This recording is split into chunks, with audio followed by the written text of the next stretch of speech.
Hello friends, चलिए आज हम पढ़ते हैं रिफ्लेक्सिव और एम्फैटिक प्रोनाउन के बारे में, जो कि पिछले वीडियोस में हमने आपको एक्सप्लेन किया था कि ये दोनों प्रोनाउन आपस में बराबर होते हैं, सेम एक ही जैसे होते हैं। लेकिन इनके प्रयोग के बारे में अगर मैं बताऊं तो इनके प्रयोग अलग अलग प्रकार से किए जाते हैं। ये दोनों प्रोनाउंस आपके पोसेसिव केस के प्रोनाउंस के साथ सेल्फ और सेल्व्स लगाकर बनाए जाते हैं, और कुछ प्रोनाउंस जो रिफ्लेक्सिव और एम्फैटिक होते हैं वो आपके थर्ड पर्सन के ऑब्जेक्टिव केस के प्रोनाउन के साथ सेल्फ या सेल्व्स जोड़कर बनाया जाता है। तो चलिए देखते हैं कुछ एग्जांपल्स और इसके डेफिनेशन के अकॉर्डिंग कि क्या कह रहा है। इसको आप ढंग से स्टडी करें। जैसा कि हम देखते हैं रिफ्लेक्सिव प्रोनाउन, इसका एक डिफिनेशन है छोटा सा। When the action done by the subject turns back, यानी कि रिफ्लेक्ट करना, रिफ्लेक्ट्स अपॉन द सब्जेक्ट, यानी कि जब कोई ऐसा कार्य जो सब्जेक्ट के द्वारा अपने स्वयं पर किया जा रहा हो, ठीक है, स्वयं द्वारा किया जा रहा हो, उसको हम रिफ्लेक्सिव प्रोनाउन कहते हैं। छोटा सा एक एग्जाम्पल हम देते हैं। एग्जाम्पल देने से पहले ये कौन कौन से होते हैं, कैसे होते हैं, तो जैसे मैंने बताया था कि माई प्लस सेल्फ, राइट, माई प्लस सेल्फ,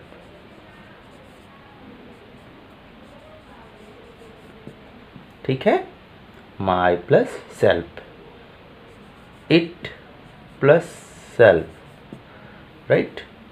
ऐसे ही होता है यू, योर प्लस सेल्फ, ठीक है। अब इसको हम थोड़ा सा सेंटेंस के अकॉर्डिंग हम पढ़ते हैं। कुछ सेंटेंस के एग्जाम्पल्स में इनका यूज़ करते हैं। जैसे कि हम एक फर्स्ट पर्सन का एक जो प्रोनाउन है, पर्सनल प्रोनाउन आई, पहले हम उसी को लेते हैं ताकि आपको समझने में आसानी हो। कहते हैं आई हर्ट, और आई का पोसेसिव केस जैसा कि आपने पढ़ा है माई होता है, माई और self.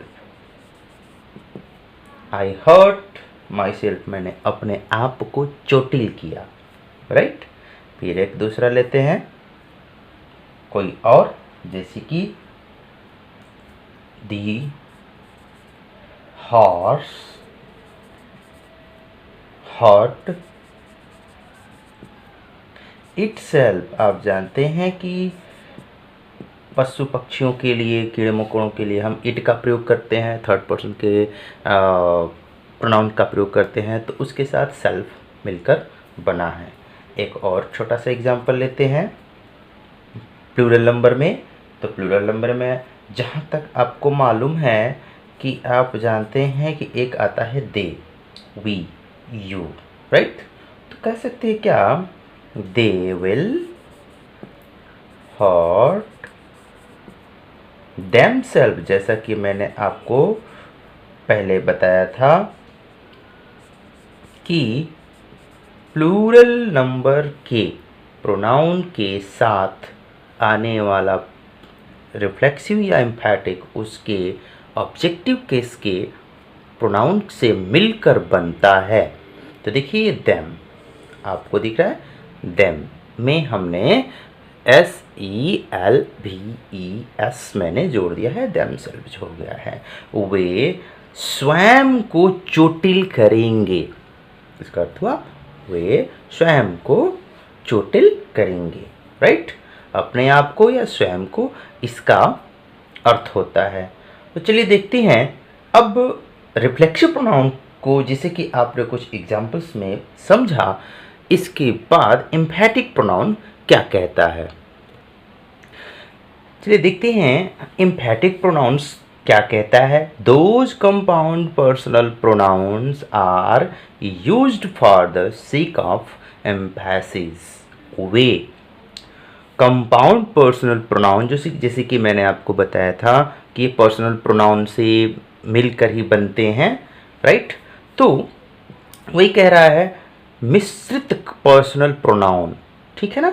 Those compound pronouns personal pronouns are used for the sake of emphasise, जो एकदम अपने आप पर जैसे कि कोई सब्जेक्ट अपने आप पर एकदम प्रभाव छोड़ता है, एम्फेसाइज करता है, उसी प्रोनाउन को हम एम्फैटिक प्रोनाउंस करते हैं। अभी पढ़ा कि रिफ्लेक्सिव ही एम्फैटिक जो शब्द होते हैं, जो प्रोनाउंस होते हैं, रिफ्लेक्सिव और एम्फैटिक सेम होते हैं, लेकिन यूज में अंतर होता है। तो इसके अकॉर्डिंग कैसे यूज होता है, हम कुछ एग्जाम्पल्स के अकॉर्डिंग समझते हैं। जैसे कि हम एक एग्जाम्पल लेते हैं, I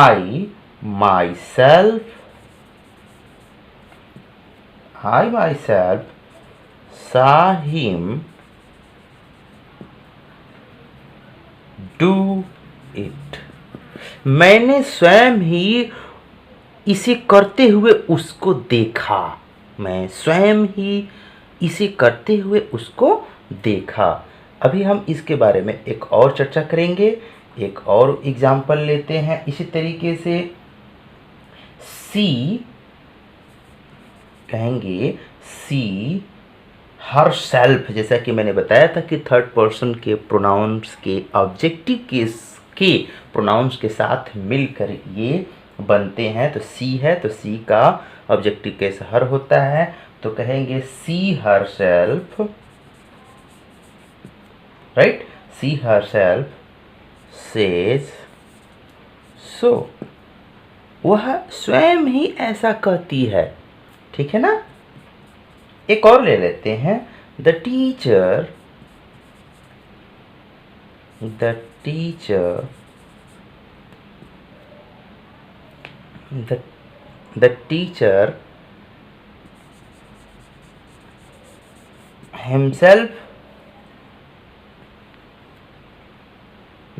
himself teaches in his room। अध्यापक स्वयं ही अपने कमरे में पढ़ाते हैं। अध्यापक स्वयं ही अपने कमरे में पढ़ाते हैं। अब आप थोड़ा सा ध्यान दें, ये आपका जो मैं सर्किल कर रहा हूँ, ये आपका एम्फैटिक प्रोनाउन है, राइट। ये देखिए, ये आपका एम्फैटिक प्रोनाउन है, ठीक है। जो एकदम मेजर डिफरेंस है, तो वो मेजर डिफरेंस क्या है एम्फैटिक और रिफ्लेक्सिव में? तो एम्फैटिक किसी भी वाक्य के सब्जेक्ट के तुरंत बाद प्रयोग किया जाता है। आपके सामने कुछ एग्जाम्पल मैंने लिख रखा है।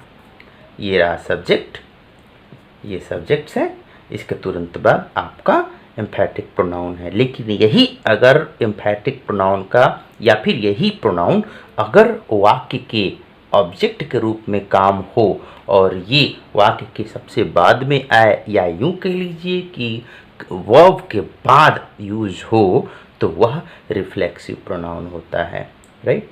समझ गए? फिर एक बार फिर हम आपको इसको एक्सप्लेन करते हैं, रिफ्लेक्सिव और एम्फैटिक में डिफरेंस। तो इसके बिटवीन डिफरेंस जो होता है कि एम्फैटिक प्रोनाउन हमेशा सब्जेक्ट के साथ प्रयोग किया जाता है, पर रिफ्लेक्सिव प्रोनाउन किसी भी सेंटेंस में वर्ब के बाद किया जाता है, यानी कि ऑब्जेक्ट के रूप में प्रयोग किया जाता है। इनका एग्जाम्पल, इनका जो यूज है, आप इन्हीं सेंटेंसेस के अकॉर्डिंग, इन्हीं वाक्यों के प्रयोग के अकॉर्डिंग कर सकते हैं। बहुत सारे जो भी हमारे पास पर्सनल प्रोनाउन हैं, उनका आप एम्फैटिक या रिफ्लेक्सिव बना सकते हैं। आगे हम इसके प्रोनाउंस के लास्ट पार्ट्स का हम जिक्र करेंगे रेसिप्रोकल प्रोनाउन। रेसिप्रोकल प्रोनाउन में सिर्फ 2 ही प्रोनाउंस होते हैं। हम आपको अगले वीडियो में रेसिप्रोकल प्रोनाउंस के बारे में डिस्कस करेंगे। तब तक के लिए थैंक यू।